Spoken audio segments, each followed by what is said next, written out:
안녕하세요. 장동건 미래스탁의 박 시장입니다. 6월 3일 증시 마감 시장에 대해서 말씀드리겠습니다.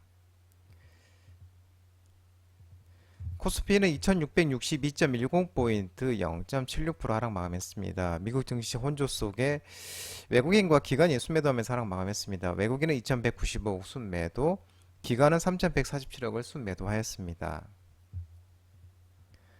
코스닥은 845.84포인트 0.13% 상승 마감했습니다. 외국인이 순매수하면서 상승했는데요. 외국인은 1010억을 순매수, 기관은 81억을 순매도하였습니다.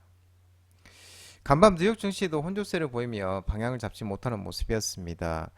코스닥은 금리 하락에 주식시장에서 소외됐던 제약 바이오와 2차전지 종목을 중심으로 반등했고, 또 바이오 학회 등의 이벤트가 제약 바이오의 종목을 이끌고 있고, 동해 유전, 인터넷 방송 등도 코스닥 강세에 영향을 미쳤습니다.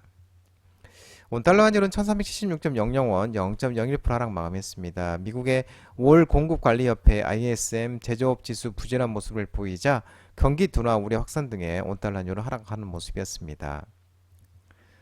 오늘 테마 시황을 살펴보도록 하겠습니다. 동해 석유, 가스전 관련주 일부 종목들의 흐름이 여전히 좋았습니다. 윤 대통령이 동해에 140억 배럴 규모의 석유가스 매장 가능성 발언 모멘텀이 지속되면서 동양철관 이현상, 화성밸브 이현상, 동아에스텍 등 일부 남부럽 가스관, 그럼 철강, 중세용 테마가 상승했고, 그리고 한국가스공사, 대성에너지, 흥구석유, SNT에너지 등 일부 도시가스, LPG, 셀가스 등 이런 에너지 관련 종목들의 상승이 있었습니다. 뭐 어제 이제 다 들으셨겠지만 지난해 이제 2023년 2월 동해가스전 주변에서 더 많은 석유가스전이 존재할 가능성이 높다는 판단하에 제거 수준의 미국 기업의 심층 분석을 맡겼고, 이에 포항 영일만 앞바다에 막대한 석유와 가스가 매장되어 있을 가능성이 높다는 물리 탐사 결과가 나왔다고 어제 밝혔었습니다. 최대 140억 배럴에 달하는 석유와 가스가 매장되어 있을 가능성이 매우 높다는 결과가 나왔고, 또 유수 연구기관과 전문가들의 검증도 거쳤다고 밝혔고, 이는 90년대 동해 가스전이 300배가 넘는 규모고, 우리나라 전체가 천연가스는 최대 29년, 석유는 4년 넘게 쓸 수 있는 양이라고 판단했다고 강조를 했었죠. 또 포항 일원이 동해에 심해 유망 구조에 최소 35억 배럴에서 최대 140억 배럴의 석유가스가 묻혔을 것으로 추정된다고 있고, 매장 예산 자원이 가스는 75%, 석유는 25% 추정되며, 가스는 3억에서 2천만에서 12억 9천만 톤, 석유는 7억 8천만에서 42억 2천만 배럴 부족 가능성이 있다고 평가하고 있는 모습입니다. 올해 이제 12월부터 경북 포항 일원 동해 심해 유망 구조 탐사 시추를 개시할 예정이고, 2026년까지 최소 5개 이상의 탐사 시추를 통해서 실제 부전 여부부터 부전량을 확인할 계획이고, 부전 여부가 확인되면 경제성 검토를 거쳐서 상업 개발 여부를 최종 결정할 예정이라고 밝혔었습니다. 한편 일부 언론에선 이 경북 포항 석유가스전 매장량을 분석한 미국 휴스턴의 지질 탐사 전문 컨설팅 기업 엑토지오사의 빅토르 아베로우 고문이 이번 주에 한국을 찾는 것으로 전해지고 있는데요. 기초 탐사를 진행한 지질학 전문가가 직접 방한하는 것으로 국내 유관기관과의 협의를 거쳐서 대중 언론들을 상대로 브리핑할 계획도 있는 것으로 알려지고 있는 모습입니다. 오늘 제약 바이오가 힘이 괜찮았습니다. 글로벌 금리 인하 기대감 확대와 K항암 신약 성과 도출 지속 전망 소식에 ST팜, 알테오젠식 신고가, 종근당, 한미약품, 유한양행, 동아SD, 셀트리온 제약 등 제약 바이오 관련 종목도 일부 힘이 괜찮았습니다. 6월 금리 인하 가능성이 유럽 중앙은행은 6월 금리 인하 가능성이 유력하면서 미국의 4월 PCI 물가 지표가 시장 전망치에 부합했고, 현지 시간으로 3일 미 제조 지표 부진 등의 연준의 금리 인하 기대감이 또 부각되고 있는 모습입니다. 이 K암 신약 성과 도출이 기대된다고 언급하고 있는데, 레이저 티납과 아미반타맙의 FDA 허가는 8월 이전에도 가능성이 있고, 또 ST팜이 원료를 생산하는 제론의 이멜털스타트의 FDA 허가 일정도 6월 16일에 예정되어 있다고 언급하고 있는 모습입니다. 한미약품과 동아SD, 펩트론 등도 임상 발표 등도 예정되어 있다고 밝혔습니다.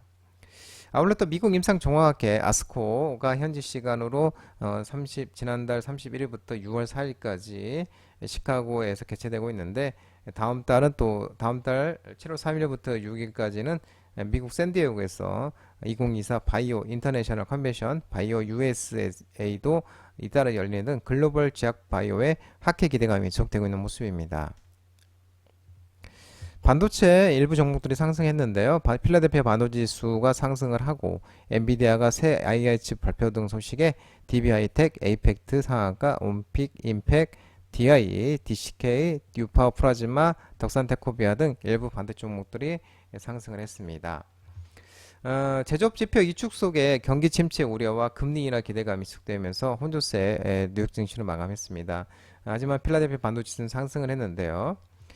또한 이 젠슨 왕 엔비디아 최고 경영자 CEO가 2일날 대만 타이베이 국립대만대학교에서 기조 연설에서 새로운 GPU인 루빈 플랫폼에 대해 처음으로 공개를 했고, 또 BOA가 3일 현지 보고서를 냈는데 엔비디아 목표가를 또 기존의 1320달러에서 1500달러로 상향했고요. 이 올가의 투자은행 중 가장 높은 목표가인데 BOA는 엔비디아가 차차 세대 AI 전용칩 계획을 발표로 했고 시장 지배력이 더욱 강화될 것이라는 이유로 목표가를 상향했다고 설명했습니다. 그러면서 엔비디아가 4.89%로 상승하였습니다. 이 훈풍의 일부 반도체 관련 종목들을 또 상승하는 모습이었습니다. 항공정가 항공사 종목들의 흐름이 좀 반등이 있었는데 항공화물 운임 상승에 따른 수혜 전망 소식과 향후 실적 호조 기대감에 한진칼, 진에어, 대한항공, 아시아나항공 등 항공저가 항공사 종목들의 움직임이 있었습니다. 컨테이너 운임 급등하면서 중국의 물량 밀어내기가 주요 요인으로 작용한 만큼 항공 화물 운임도 6월 크게 상승할 여지가 있다고 한 보고서가 언급하는 모습이었습니다.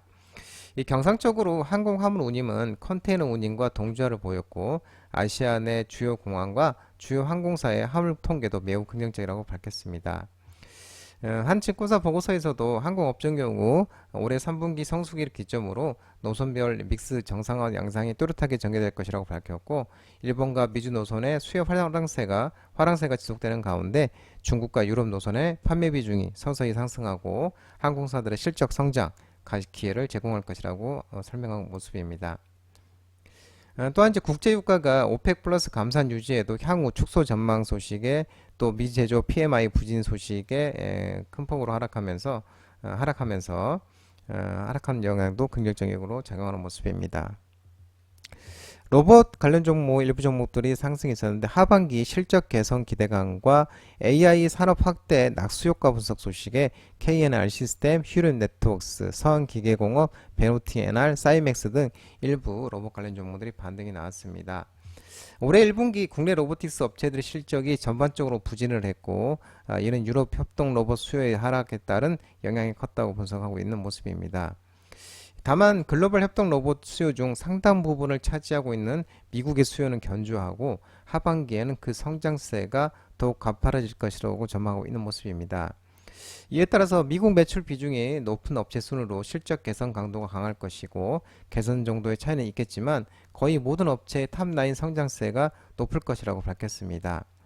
아울러 2017년 트랜스포머 이후 AI 개발 속도는 빨라지고 있고 최근에는 AI와 로보틱스 산업과의 결합하려는 시도가 관찰되고 있다고 밝히고 있는 모습이고요.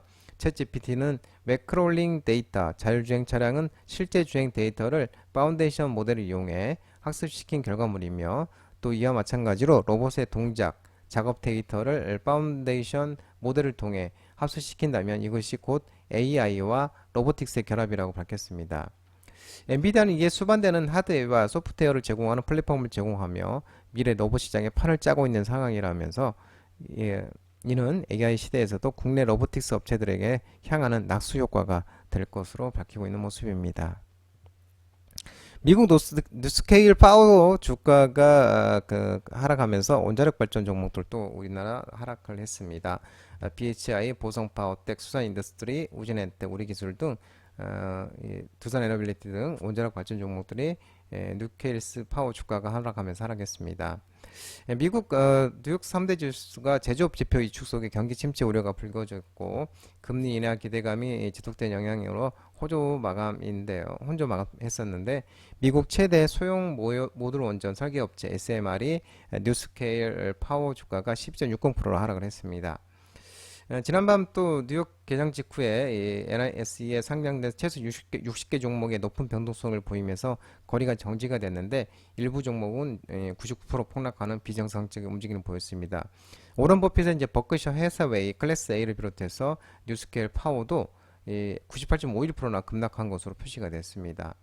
NISE는 웹사이트를 통해서 CTA 실시간 거래 호가 정보 감독 기구에서 공개하는 가격 범위에 기술적인 문제가 발생해서 NISE에 상장된 복수 종목의 거래 중단을 촉발했다고 밝히는 모습이었습니다.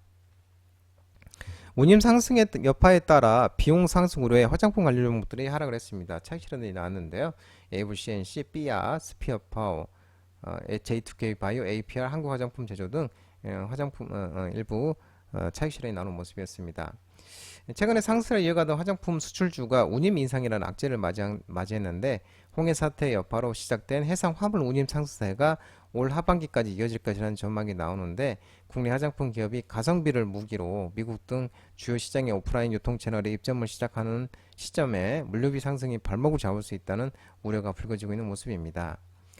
한 최근 보고서를 따르면 미국 스킨케어 산업의 구조적 성장과 소비자의 트렌디 다운 현상은 앞으로도 지속될 것인데 다만 단기 주가 상승에 대한 부담과 최근의 컨테이너 운반비 상승 등은 실리콘 부품뿐만 아니라 화장품 섹터 전반의 주가 조정 요인으로 작용할 수 있기 때문에 주의할 필요가 있다고 언급하고 있는 모습입니다.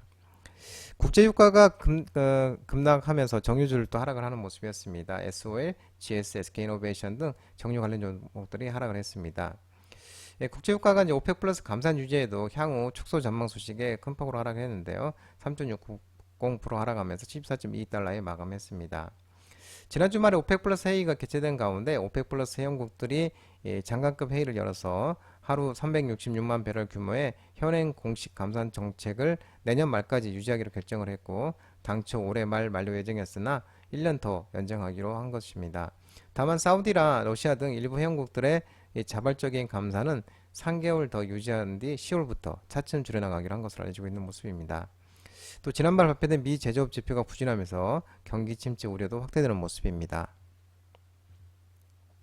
장동훈 미래스탁 전화번호는 166-3797입니다. 끝으로 장동훈 웹툰 유튜브 채널 구독과 좋아요 많이 부탁드리고요. 알림 설정을 꼭 해두시기 바랍니다. 유튜브 채널 아래 보면은 공유가 있습니다. 공유, 소개 링크 많이 부탁드리고요. 유튜브 장중 라이브 무료 방송 진행하고 있으니까 혼자 하기 힘드신 분들이나 도움이 필요하신 분들은 언제든지 오셔서 많은 도움 받아가시기 바랍니다. 오늘 시장도 모든 분들 고생하셨고요. 남은 시간 평안한 시간 되시기 바랍니다. 감사합니다.